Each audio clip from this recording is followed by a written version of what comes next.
భారీ అంచనాల మధ్య రిలీజ్ అయి ఆశించిన విజయాన్ని సాధించలేకపోయింది. అయితే కింగ్డమ్ ప్రమోషన్స్ లోనే విజయ్ న్యూ లుక్ లో కనిపించాడు. నీట్ షేవ్ తో మెలిపెట్టిన మీసాలతో ప్రమోషన్స్ లో పాల్గొన్నాడు.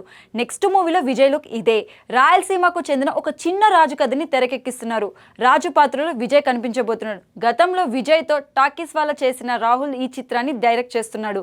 ఇది విజయ్ దేవరకొండ 14వ సినిమా. 1854 నుంచి 78 కాలం మధ్య పీరియడ్ డ్రామాగా ఈ సినిమాని రూపొందిస్తున్నారు. మైత్రి మూవీ మేకర్ సంస్థ భారీ బడ్జెట్ తో నిర్మిస్తోంది. ఈ చిత్రంలో the Mummy fame Arnold Vosloo ఓ కీలక పాత్ర పోషిస్తున్నాడు. విజయ్ దేవరకొండ చేసిన ఫస్ట్ పీరియాడిక్ మూవీ ఇది. కింగ్డమ్ మూవీపై విజయ్ చాలా ఆశలు పెట్టుకున్నాడు. విజయ్ పర్ఫార్మెన్స్ కు విమర్శకుల ప్రశంసలు దక్కాయి. కానీ ఊహించిన రేంజ్ లో సినిమా ఆడలేదు. కింగ్డమ్ రిజల్ట్ సంగతి పక్కన పెట్టి నెక్స్ట్ మూవీపై కాన్సన్ట్రేట్ చేస్తున్నాడు విజయ్.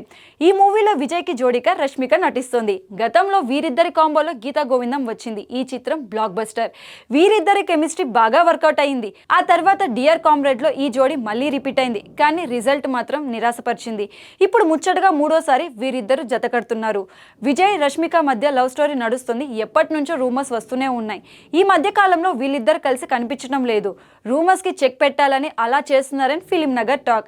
అయితే గమనించాల్సిన విషయం ఏంటంటే ఎలాంటి హడావుడి లేకుండా విజయ్ రష్మికల న్యూ మూవీ ముహూర్తం ఫిక్స్ అయింది. హైదరాబాద్ లో ఆల్రెడీ షూటింగ్ కూడా స్టార్ట్ అయిపోయింది.